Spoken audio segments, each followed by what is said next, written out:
13 ফেব্রুয়ারি শুক্রবার মুখ্য নির্বাচনী আধিকারিক ও জেলা আধিকারিকদের সঙ্গে বৈঠকে বসবে জাতীয় নির্বাচন কমিশন। ভার্চুয়াল মাধ্যমে বৈঠক হবে।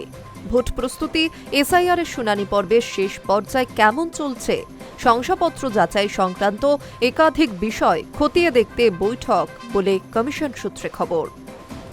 শুক্রবার ভার্চুয়াল মাধ্যমে মুখ্য নির্বাচনী আধিকারিক মনোজ কুমার আগরওয়াল ও জেলার আধিকারিকদের সঙ্গে বৈঠক করবে জাতীয় নির্বাচন কমিশনের আধিকারিকরা।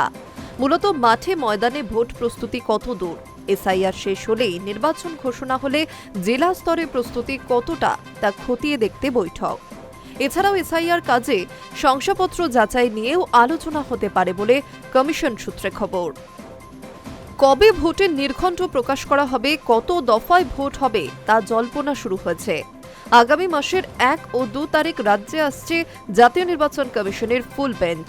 সেই বৈঠকের পর দোল মিটে গেলে ভোটের নির্ঘণ্ট ঘোষণা হবে বলেই সূত্রের খবর। কয়েক দফায় ভোট হবে তা নিয়ে একাধিক জল্পনা রয়েছে।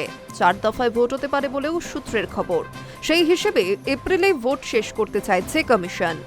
এদিকে 28 ফেব্রুয়ারি ভোটার তালিকার বিশেষ নিবিড় সংশোধন প্রক্রিয়ার চূড়ান্ত তালিকা প্রকাশ হবে।